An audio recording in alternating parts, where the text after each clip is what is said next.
Hello dear job experience, তোমাদের সবাইকে আবারও তোমাদের সবচেয়ে প্রিয় চ্যানেল স্টাডি ইন উইনের নতুন আরেকটা ভিডিওতে সকলকে স্বাগত জানাচ্ছি। আমরা অনেক দিন পর আবার আমাদের যেই ইন্ডিয়ান পলিটি সিরিজের মানে ভারতীয় রাজনীতির যে ক্লাসগুলো আমরা করাচ্ছিলাম আন্ডার ইন্ডিয়ান পলিটি প্লেলিস্ট, ওটা নেক্সট ভিডিও বা নেক্সট ক্লাস আমরা তোমাদের সামনে নিয়ে এসেছি, যেখানে আমরা একটা রাজ্যের রাজ্যপালের থেকে ওনার পজিশনসের, ওনার পাওয়ার্স, ওনার কোয়ালিফিকেশনস সব কিছু থেকে, ওনার এই পোস্টটা থেকে কি কি কোশ্চেন্স আসতে পারে ইন্ডিয়ান পলিটি সাবজেক্টের আন্ডারে, সব কিছু আমরা এই ভিডিওতে বলে দেব। মনে রাখবে, এই ক্লাসগুলো কিন্তু তোমাদের upcoming TPSC combined 3 electron inspector, senior computer assistant, JRBT2 বা 1200 যেই পোস্টের ব্যাপারে আমাদের অনারেবল মিনিস্টার শ্রী সুশান্ত চৌধুরী উনি বলেছেন, আপকামিং পরীক্ষা যেমন কম্বাইন্ড 3, যেমন রেভিনিউ ইন্সপেক্টর,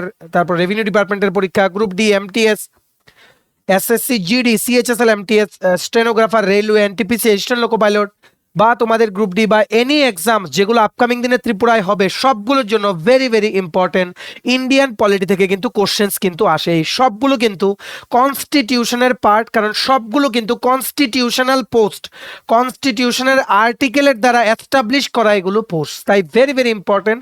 সবার মাঝে শেয়ার করবে এই ক্লাসটা, ম্যাক্সিমাম ফেসবুক, হোয়াটসঅ্যাপ, টেলিগ্রাম গ্রুপে শেয়ার করে সবাইকে এই গুরুত্বপূর্ণ ক্লাসটা করে নেওয়ার তোমরা সুযোগ করে দেবে, ঠিক আছে?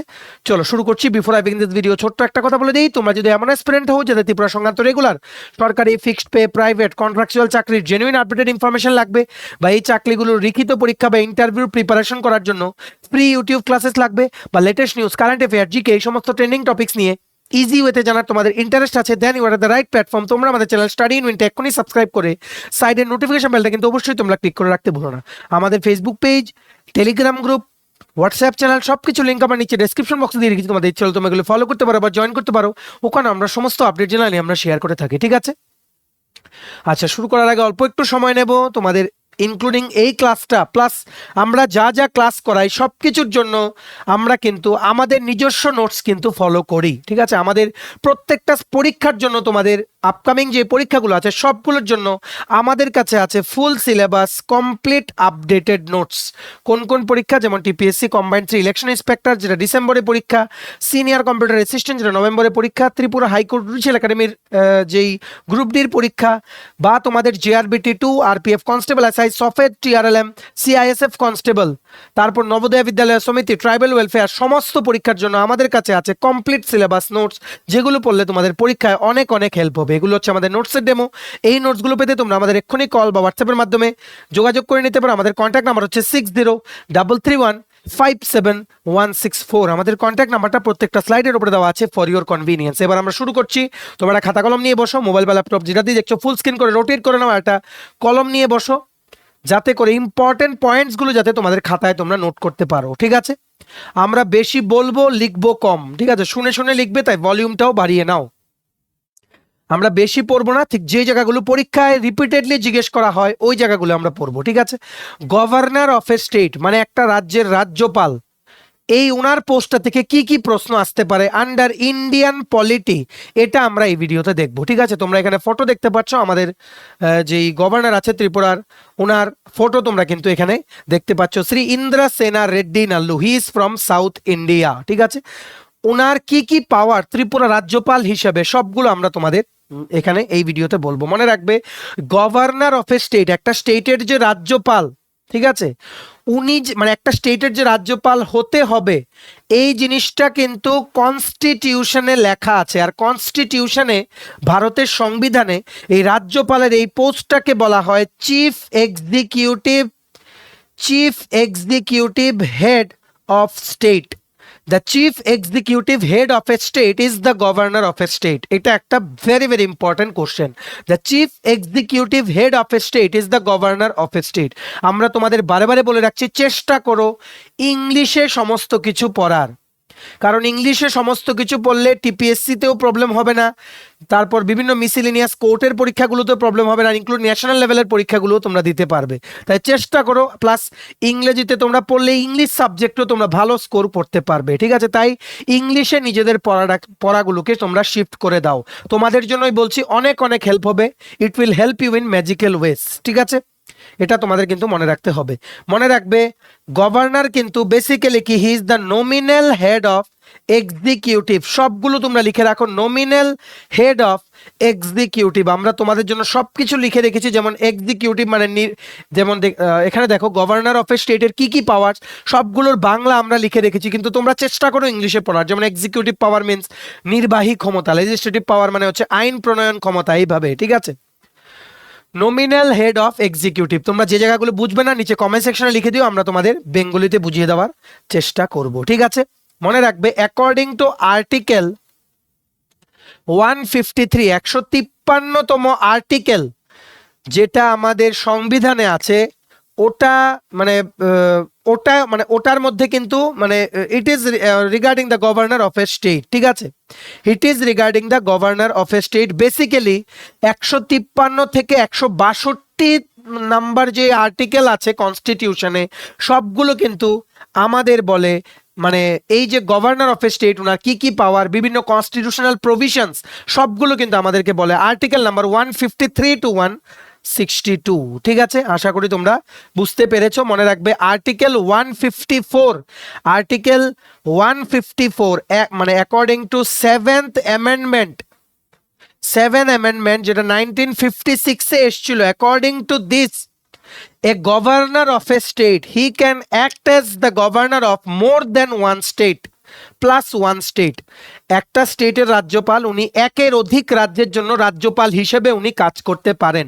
This is according to article number 154 according to seventh amendment, যেটা 1956 এ কিন্তু আনা হয়েছিল ইন্ডিয়ান কনস্টিটিউশনে। গভর্নরের পোস্টটাকে কিন্তু বলা হয় কনস্টিটিউশনাল হেড অফ স্টেট। কি বলেছি? কনস্টিটিউশনাল হেড অফ স্টেট কিন্তু বলা হয়। মনে রাখবে একটা স্টেটের গভর্নরের বা রাজ্যপালের কিন্তু সেই ক্ষমতাটা আছে যে উনি কিন্তু যে কোনো ইন্ডিভিজুয়াল মিনিস্টারকে উনি কিন্তু মানে কি বলবো, মানে উনি ডিসমিস করতে পারেন ওনার পজিশন থেকে, ডিউ টু সাম রিজন। অবশ্যই গ্রাউন্ডস থাকতে হবে, অবশ্যই রিজন থাকতে হবে, কারণ থাকতে হবে, but he has that power, the constitution of India has given him that পাওয়ার, ঠিক আছে? সো আশা করি তোমরা বুঝতে পেরেছো। মনে রাখবে একটা রাজ্যের গভর্নরকে একের অধিকবার সেই রাজ্যের গভর্নর হিসেবে অ্যাপয়েন্টমেন্ট করা যায়। He or she can be the governor for more than once, ঠিক আছে? আর এই যে গভর্নর অফ এ স্টেট, উনি যে উনার অফিসটা হোল্ড করেন, this is according to article number 156 of the Indian constitution. শুধু যে জায়গাগুলো পরীক্ষায় আসে ওইগুলো কিন্তু আমরা তোমাদের বলছি, ভালো করে তোমরা নোট ডাউন করে রাখবে, ঠিক আছে? মনে রাখবে আর্টিকেল 155 আমাদেরকে বলে যে একটা রাজ্যের রাজ্যপালকে অ্যাপয়েন্ট করে রাষ্ট্রপতি, president. The governor of a state is being appointed by the president of India according to article number 155, ঠিক আছে? এটা তোমাদের কিন্তু বুঝে রাখতে হবে। মনে রাখবে বেসিক্যালি তোমরা বলতে পারো আমাদের সেন্ট্রাল বা ইন্ডিয়ার যেমন প্রেসিডেন্ট আছে, তেমনি ভাবে স্টেটের প্রেসিডেন্টকে আমরা কিন্তু গভর্নর বলতে পারি। স্টেটের প্রেসিডেন্ট বা স্টেটের রাষ্ট্রপতি মানে একটা দেশের রাষ্ট্রপতি, মানে ইন্ডিয়ার মধ্যে রাষ্ট্রপতির যে সমস্ত পাওয়ার্সগুলো আছে, সেম পাওয়ার্সগুলো একটা রাজ্যপালের নিজের রাজ্যে আছে, উনি যেই রাজ্যের উনি রাজ্যপাল। বুঝতে পেরেছো? তোমাদের ভালো করে কিন্তু এই জিনিসগুলো মনে রাখতে হবে। মনে রাখবে এই মানে যে রাজ্যপালের যে বিল পাসিং পাওয়ার, একটা বিলকে অ্যাসেম্বলিতে পাস করানোর যে পাওয়ার, সেম পাওয়ার ইউনিয়নে কিন্তু প্রেসিডেন্টের, সেম পাওয়ার কিন্তু ইউনিয়নে বা ইন দ্য গ্রেটার এক্সটেন্ট প্রেসিডেন্টের, ঠিক আছে? আশা করি তোমরা বুঝতে পেরেছো। আর এই যে governor of a state, he or she can remove chief minister and the entire council of minister যদি নো কনফিডেন্স মোশন যদি ইনিশিয়েট হয়, ঠিক আছে, নো কনফিডেন্স মোশন যদি ইনিশিয়েট হয় রাজ্যপালের নির্দেশে পুরো মুখ্যমন্ত্রী প্লাস তার সাথে যেনারা মন্ত্রীরা আছেন ওনার ক্যাবিনেটে সবাইকে কিন্তু ডিসমিস করার ক্ষমতা রাখেন একটা রাজ্যের রাজ্যপাল। ঠিক আছে, এগুলো কিন্তু সব প্রশ্নতে কিন্তু জিজ্ঞেস করে। মনে রাখবে একটা স্টেটের রাজ্যপাল উনি একটা ভাইটাল লিঙ্ক হিসেবে কাজ করেন, এটা টিপিএসসিতে এসেছিল, ভাইটাল লিঙ্ক হিসেবে কাজ করেন between union and state government. কেন্দ্র সরকার আর রাজ্য সরকারের মাঝখানে একটা গুরুত্বপূর্ণ লিঙ্ক হিসেবে কাজ করেন রাজ্যের রাজ্যপাল। ঠিক আছে, তোমরা কিন্তু বুঝে নিও, তবুও না বুঝতে পারলে যদি বাংলায় বুঝতে কিছু প্রবলেম হয় তোমরা কিন্তু বলো। দেখো এখানে লিখে রেখেছি, governor has dual role, he is the constitutional head of a state plus he acts as a vital link between the union and state government. ঠিক আছে, আশা করি তোমরা বুঝতে পেরেছো। এবার ওনার মানে যে কোয়ালিফিকেশন বা কোয়ালিফিকেশন ক্রাইটেরিয়াগুলো দেখে নেই। মনে রাখবে আরো কিছু জিনিস জেনে রাখো, উনি যে এই যে রাজ্যপাল যে আমাদের রাজ্যের উনি যে অফিসটা হোল্ড করেন, গভর্নর অ্যাজ এ গভর্নর উনি যে ওনার অফিসটা হোল্ড করেন, this is the highest office of the state, this is the highest office of the state under the constitutional framework of India. ভারতের সংবিধানের হিসেবে একটা রাজ্যের সবচেয়ে মানে উচ্চ অফিস যিনি হোল্ড করেন একটা রাজ্যে, ওই অফিসটা হচ্ছে একটা গভর্নর অফ এ স্টেটের। ঠিক আছে, আশা করি তোমরা বুঝতে পেরেছো। মনে রাখবে উনাকে কিন্তু বলা হয় he is also an agent of the central government. দেখো রাষ্ট্রপতি উনার তো অনেক কাজ, পুরোটা দেশকে উনার দেখতে হয়, তার জন্য উনি নমিনেট করেন প্রত্যেকটা স্টেটের জন্য গভর্নরকে, যেনারা রাষ্ট্রপতির যেই যে ডিউটিস যেই যে পাওয়ার্স পুরো দেশে থাকে, দেশের জন্য থাকে, সেম পাওয়ার্স কিন্তু উনার থাকে সেই স্টেটের জন্য। ঠিক আছে, সো উনাকে বলা যায় he or she is than agent of the central government. ঠিক আছে, মানে সেন্ট্রাল গভর্নমেন্ট একজন ওনাদের দ্বারা ইলেক্ট করা একজন মানে একজন প্রতিনিধিকে ওনারা দিয়ে রাখেন যাতে স্টেটের জন্য কাজ করতে পারেন। যেহেতু প্রেসিডেন্টের পক্ষে প্রত্যেকটা স্টেটে ইকুয়াল ভাবে নজর দেওয়া পসিবল না, তার জন্যই কিন্তু গভর্নর কিন্তু অ্যাপয়েন্টমেন্ট করা হয়। ঠিক আছে, ওনাকে কি বলা হয়, he is the governor is also called as a nominal executive head. এগুলো লিখে রাখো, সবগুলো টিপিএসসির question. Nominal executive head, constitutional head, he holds the highest office. ঠিক আছে, স্টেট এক্সিকিউটিভ মানে কি বলবো, মানে হি ইজ দ্য মানে কি বলবো, he is the constitutional head of the state executive as well as he is an agent of the central government as well. He is appointed by the president of India. ঠিক আছে, আশা করি তোমরা বুঝতে পেরেছো। মনে রাখবে আর্টিকেল নাম্বার 153 থেকে 167, article number 153 থেকে 167 under part 6 of the Indian constitution deal করে স্টেট এক্সিকিউটিভসদের নিয়ে। স্টেট এক্সিকিউটিভের মধ্যে পড়ে গভর্নর, চিফ মিনিস্টার, এই সমস্ত ওনাদের পোস্টগুলো কিন্তু পড়ে। এই সবগুলোর ব্যাপারে লেখা আছে আর্টিকেল নাম্বার 153 থেকে 167 under part 6 of the Indian constitution. ঠিক আছে, এগুলোর মধ্যেই কিন্তু গভর্নর সংক্রান্ত ইম্পর্টেন্ট প্রভিশনসগুলো কিন্তু এই আর্টিকেলগুলোর মধ্যেই কিন্তু লেখা আছে। ঠিক আছে, আশা করি তোমরা বুঝতে পেরেছো। আর গভর্নরকে অ্যাপয়েন্ট করেন প্রেসিডেন্ট অফ ইন্ডিয়া। ঠিক আছে, একটা তোমাদের কি বলবো, একটা অর্ডার ইস্যু করে যেটা সাইন করা থাকে সিল দিয়ে প্রেসিডেন্ট অফ ইন্ডিয়ার। ঠিক আছে, তেমনি ভাবে তোমরা জানো আমাদের x deputy chief minister Shri Jishnu Debbarman উনি কিন্তু তেলেঙ্গানার রাজ্যপাল হিসেবে বর্তমানে উনি কিন্তু আছেন। আমরা এই আপডেটটা তোমাদের একটা ডেডিকেটেড ভিডিও বানিয়েও আমরা তোমাদের কিন্তু দিয়েছিলাম। এটা খুবই গর্বের ব্যাপার আমাদের স্টেটের জন্য। ঠিক আছে, আশা করি তোমরা বুঝতে পেরেছো। আর এই যে গভর্নর অফ এ স্টেটকে প্রেসিডেন্ট যে অ্যাপয়েন্ট করে, প্রেসিডেন্ট যে অ্যাপয়েন্ট করে, এটা this is based on Canadian model. মানে এই যে অ্যাপয়েন্টমেন্ট করার প্রসিজারটা এটা নেওয়া হয়েছে ক্যানাডিয়ান মডেল থেকে, যেখানে কি করা হয়, মানে একটা গভর্নর কোনো রাজ্যের ক্যানাডাতে অ্যাপয়েন্ট করা হয় সেন্টারের দ্বারা। সেম ভাবে কিন্তু এই আইডিয়াটা কিন্তু ইন্ডিয়ার কনস্টিটিউশনে কিন্তু ইমপ্লিমেন্ট হয়েছে। ঠিক আছে, আশা করি তোমরা বুঝতে পেরেছো। তাই তার জন্য গভর্নর অফ এ স্টেটকে বলা হয় এজেন্ট অফ সেন্ট্রাল গভর্নমেন্ট বলা হয়, বা he is a nominee of the central government, he is a nominee of the central government. এগুলো সবগুলো কিন্তু কোশ্চেন্স, তাই কিন্তু আমরা বারবার তোমাদের কিন্তু রিপিট করছি। ঠিক আছে, মনে রাখবে এই যে গভর্নর থাকেন ওনার অফিসটা কিন্তু একটা ইন্ডিপেন্ডেন্ট কনস্টিটিউশনাল অফিস, স্বাধীন অফিস, ঠিক আছে, স্বাধীন কনস্টিটিউশনাল অফিস। কনস্টিটিউশনাল অফিস মানে কনস্টিটিউশনের আর্টিকেলের দ্বারা বা কোনো প্রভিশনের দ্বারা এটা এস্টাবলিশ করা হয়েছে, ঠিক আছে, ইন্ডিপেন্ডেন্ট কনস্টিটিউশনাল অফিস, ঠিক আছে। এটা কিন্তু ওনার যে অফিসটা বা ওনার যে পোস্টটা, this is not under the control, this is not under the control of or subordinate of the central government. একটা ইন্ডিপেন্ডেন্ট কনস্টিটিউশনাল অফিস হোল্ড করেন গভর্নর অফ এ স্টেট, ঠিক আছে। আশা করি তোমরা বুঝতে পেরেছো। ইউজুয়ালি গভর্নর কিন্তু প্রত্যেকটা ইন্ডিয়ান স্টেটের জন্য কিন্তু অ্যাপয়েন্টমেন্ট করা হয়, ঠিক আছে। কিন্তু আমরা একটু আগে বলেছি 7th কনস্টিটিউশনাল অ্যামেন্ডমেন্ট, সংবিধানে যে সংশোধন ছিল, সপ্তম সাংবিধানিক সংশোধনে, যেটা 1956-এ করা হয়েছিল, এটার মধ্যে বলা হয়েছিল যে একজন রাজ্যপাল একের অধিক স্টেটের জন্য রাজ্যপাল হিসেবে উনি কাজ করতে পারবেন। This is according to 7th constitutional amendment of 1956, ঠিক আছে। আশা করি তোমরা বুঝতে পেরেছো। তারপর আর তোমাদের কোনো প্রবলেম নেই। অবশ্যই তোমরা তোমাদের কোয়ালিফিকেশনস জানতে হবে, যেগুলো কোশ্চেন্স জিজ্ঞেস করে বিভিন্ন পরীক্ষায়, বুঝতে পেরেছো। কোয়ালিফিকেশন অবশ্যই গভর্নর হতে মিনিমাম 35 ইয়ার্স অফ এজের মধ্যে কিন্তু হতে হবে, 35 বছর বয়স তোমাদের হতে হবে। স্যালারি হচ্ছে গভর্নরের 3.5 lakhs per month, 3.5 lakhs per month, ঠিক আছে। হি or she should be citizen of India, অবশ্যই ভারতের নাগরিক হতে হবে, প্লাস অ্যাটলিস্ট 35 বছর বয়স হতে হবে। আর স্যালারি হচ্ছে 3.5 lakhs পার মান্থ। আর মনে রাখবে, একটা গভর্নরকে স্টেটের জন্য যখন অ্যাপয়েন্টমেন্ট দেওয়া হয় তখন উনাকে যে ওথ পড়ান, শপথ বাক্য পড়ান, সেই স্টেটের যে চিফ জাস্টিস থাকেন, সেই স্টেটের হাইকোর্টের যে চিফ জাস্টিস থাকেন, উনি কিন্তু শপথ বাক্য পড়ান, ঠিক আছে।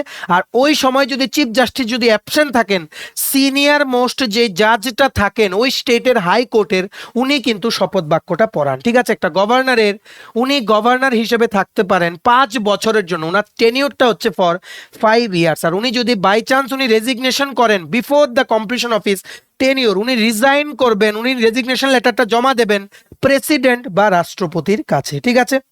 আশা করি তোমরা বুঝতে পেরেছো। এইবার তোমাদের আরো কিছু জানতে হবে about the governors of a state, যেটা তো হচ্ছে তোমাদের মানে যদি কোনো ইমার্জেন্সি হয়, যদি কোনো ইমার্জেন্সি মানে এমন কোনো সিচুয়েশন আসে, ঠিক আছে, যদি কোনো মানে এমন সিচুয়েশন আছে যে ইমার্জেন্সি তোমার লাগু করতে হয়েছে, সো প্রেসিডেন্টের পারমিশন নিয়ে গভর্নর কিন্তু স্টেটটাকে চালাতে পারে।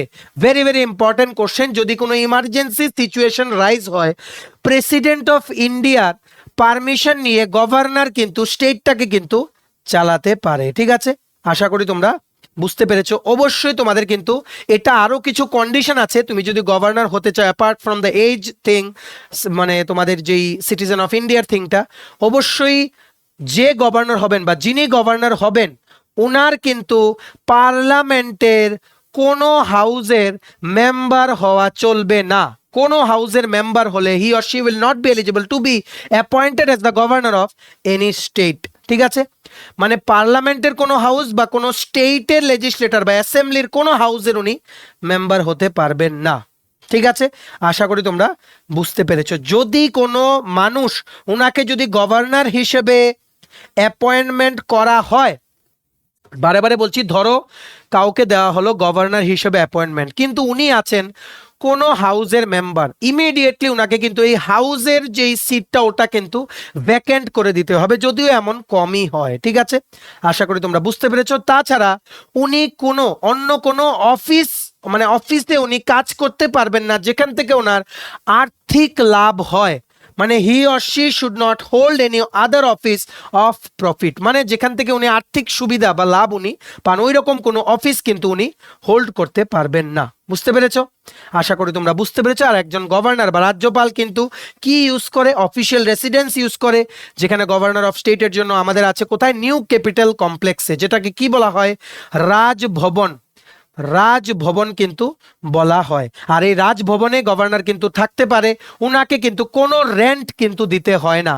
ওনাকে কিন্তু উনি সম্পূর্ণ ফ্রি অফ কস্ট উনি কিন্তু থাকতে পারেন, ঠিক আছে। আর পার্লামেন্ট টাইম টু টাইম যা ডিসিশন নেবেন ওটার হিসেবেই এই গভর্নর অফ এ স্টেট উনি কিন্তু অ্যালাওয়েন্সেস পাবেন, প্রিভিলেজেস পাবেন, যা যা সুবিধা উনি কিন্তু ভোগ করতে উনি পারবেন, ঠিক আছে। আশা করি তোমরা বুঝতে পেরেছো। কারেন্ট স্যালারি হচ্ছে 3.5 lakhs পার মান্থ, ঠিক আছে। যখন সেম পার্সন কোনো একজন গভর্নর যখন if he or she is appointed as the governor of two or more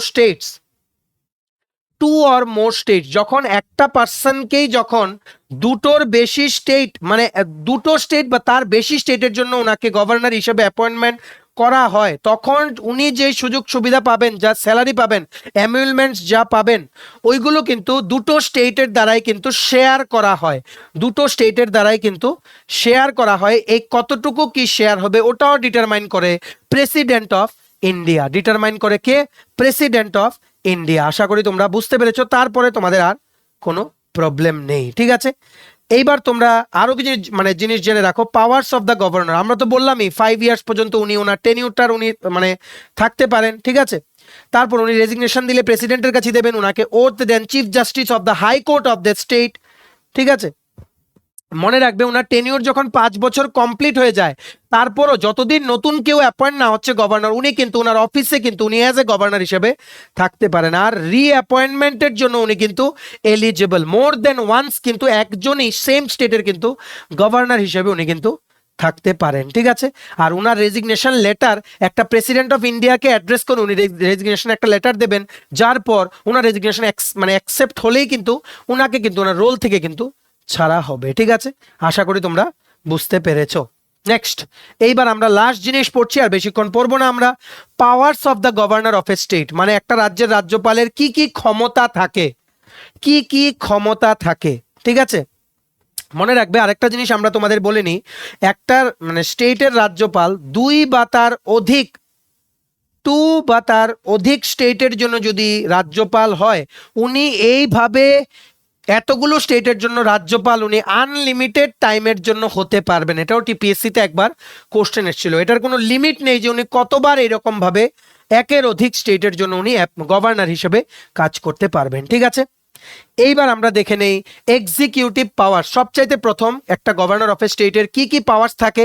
executive powers মানে হচ্ছে নির্বাহী ক্ষমতা, লেজিসলেটিভ পাওয়ার্স মানে হচ্ছে আইন প্রণয়ন ক্ষমতা, ফিনান্সিয়াল পাওয়ার মানে হচ্ছে আর্থিক ক্ষমতা বা আর্থিক শক্তি তোমরা বলতে পারো, মানে ওনার কি কি ফিনান্সিয়াল পাওয়ার্স থাকে, ঠিক আছে।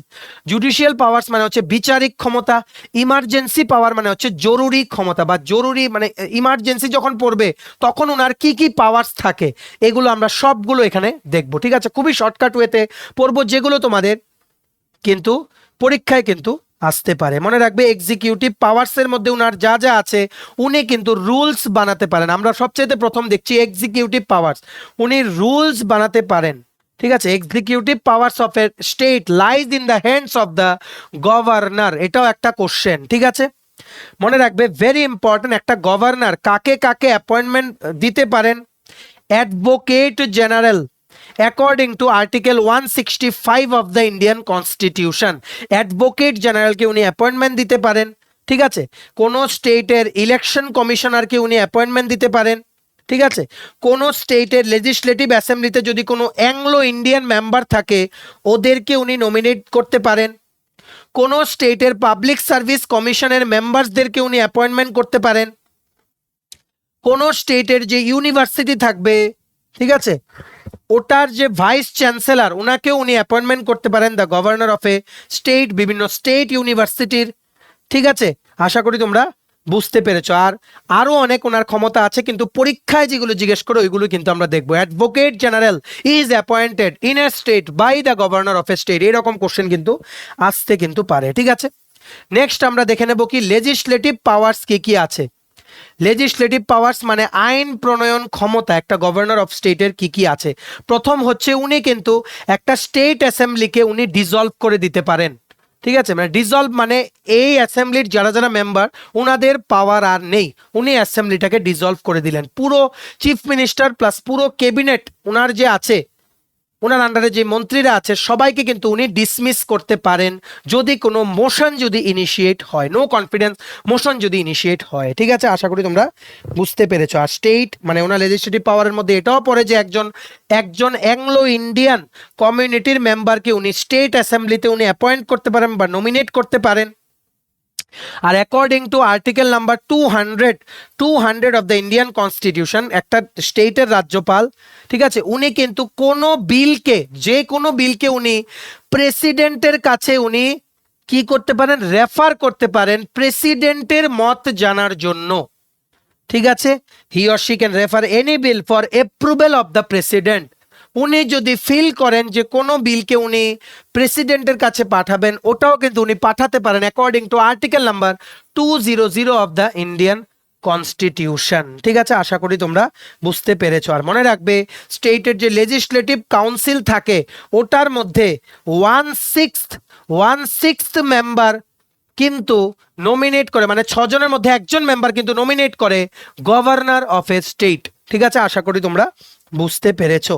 এইবার নেক্সট, ফাইন্যান্সিয়াল পাওয়ার মানে আর্থিক কি কি ক্ষমতা আছে বা আর্থিক শক্তি ওনার কি কি আছে। মনে রাখবে সবচাইতে ইম্পর্টেন্ট কোশ্চেন হচ্ছে ফিনান্স কমিশন।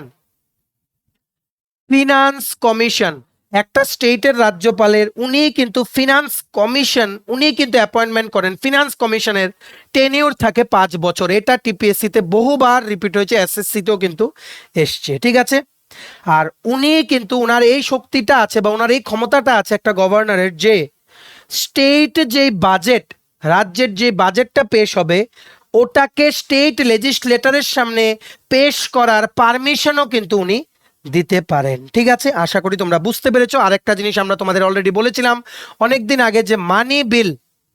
ঠিক আছে, মানি বিল কি এটা তোমরা দেখে নিও, আগের ভিডিওতে আমরা অনেকভাবে বুঝিয়েছি। স্টেট লেজিসলেটরে মানি বিল, ঠিক আছে, মানি বিল শুধুমাত্র প্লেস করা যায় গভর্নরের পারমিশন নিয়ে। মানি বিল কিন্তু স্টেট লেজিসলেচারে কিন্তু প্লেস করা যায় only after getting approval from the governor of a state. সবগুলো কিন্তু বারবার কিন্তু রিপিট হয়েছে তোমাদের পরীক্ষায়, আবার রিপিট হবে, এটা আমরা তোমাদের গ্যারান্টি দিয়ে বলছি। ঠিক আছে, নেক্সট হচ্ছে জুডিশিয়াল পাওয়ার, বিচারিক কি কি ক্ষমতা আছে। According to article 161 of the Indian constitution, মানে আর্টিকেল নাম্বার 161 যেটা ভারতের সংবিধানে আছে, ওটার অ্যাকর্ডিং যে কোনো স্টেটের রাজ্যপালের পাওয়ার আছে, ধরো কোনো ক্রিমিনাল লম্বা কোনো শাস্তি পাচ্ছে, ধরো 20 বছরের জেল, সো ও যদি এই শাস্তিটা কমানোর জন্য ও যদি অ্যাপিল করে গভর্নরের কাছে, according to article number 161 governor চাইলে উনি কিন্তু কমিয়ে দিতে পারেন ওনার শাস্তির পাওয়ার মেয়াদটা।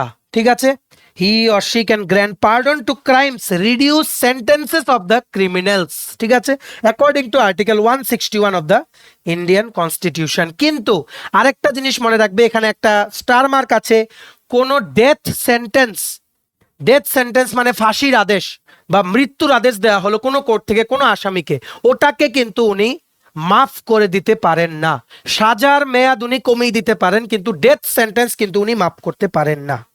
ঠিক আছে, আশা করি তোমরা বুঝতে পেরেছো। এটা কিন্তু স্পেশাল, ডেথ সেন্টেন্স উনি কিন্তু মাফ করতে পারেন না। এইবার ইমার্জেন্সি পাওয়ার, এটা ছোট একটা জিনিস। ইমার্জেন্সি পাওয়ার, ইমার্জেন্সির যখন সিচুয়েশন আসে তখন the governor of a state প্রেসিডেন্টের পারমিশন নিয়ে উনি কিন্তু স্টেটটাকে চালাতে পারেন। হি or she can run the state. Owner emergency সময় ওনার স্পেশাল কোনো পাওয়ার নেই। ওনার যদি কোনো পাওয়ার ওখানে ইউজ করতে হয়, ওনার কিন্তু প্রেসিডেন্ট অফ ইন্ডিয়ার থেকে কিন্তু ওনার পারমিশন নিতে হবে। There is no emergency power, he or she has to report to the president. If president tells him something to do, then only he can do। বুঝতে পেরেছো? সো এই ছিল গভর্নর অফ এ স্টেট। যা যা তোমাদের প্রশ্ন আসতে পারে এই পোস্টটা থেকে সবগুলো আমরা তোমাদের বলে দিলাম। ঠিক আছে, ম্যাক্সিমাম শেয়ার করে দিও এই ক্লাসটা বা ভিডিওটা বিভিন্ন হোয়াটসঅ্যাপ, ফেসবুক, টেলিগ্রাম গ্রুপের মাধ্যমে তোমাদের বন্ধুবান্ধব ফ্রেন্ডস রিলেটিভ আপকামিং যে JRBT2 বা TPSC combined, TPSC senior computer assistant, railway, NTPC, SSC GD সমস্ত পরীক্ষার জন্য কিন্তু এই ক্লাসগুলো খুব ইম্পর্টেন্ট, কারণ ইন্ডিয়ান পলিটি থেকে কিন্তু কোশ্চেন কিন্তু আসে। সো ম্যাক্সিমাম সোশ্যাল মিডিয়া প্ল্যাটফর্মসে তোমরা এই ভিডিওটা শেয়ার করবে, এটা আমরা তোমাদের থেকে আশা রাখছি। ঠিক আছে, চলো ভিডিওটা এতটুকু দেখে থাকলে থ্যাঙ্কস ফর ওয়াচিং। আর ভালো লাগলে অবশ্যই লাইক করে দেওয়া। তোমার GTPSC combined 3 election inspector, senior computer assistant, SSC GD, CHSL MT stenographer, railway NTPC Asian loco pilot group D, Agartala dental college, national law university ত্রিপুরার পরীক্ষা অলমোস্ট ওভার। এটার ইন্টারভিউর জন্য যদি তোমাদের নোটস লাগে, নবোদয় বিদ্যালয় সমিতি, ত্রিপুরা হাইকোর্ট, জুডিশিয়াল একাডেমির গ্রুপ ডির পরীক্ষা, JRBT 2, RPF constable, SI software, TRLM, CISF constable, সমস্ত আপকামিং পরীক্ষার জন্য যদি ফুল সিলেবাস কমপ্লিট নোটস লাগে, তোমরা আমাদের এক্ষুনি কল বা হোয়াটসঅ্যাপের মাধ্যমে যোগাযোগ করে নিতে পারো। আমাদের কন্ট্যাক্ট নাম্বার হচ্ছে 6033157164। আমাদের চ্যানেলটা অবশ্যই সাবস্ক্রাইব করে দিও যদি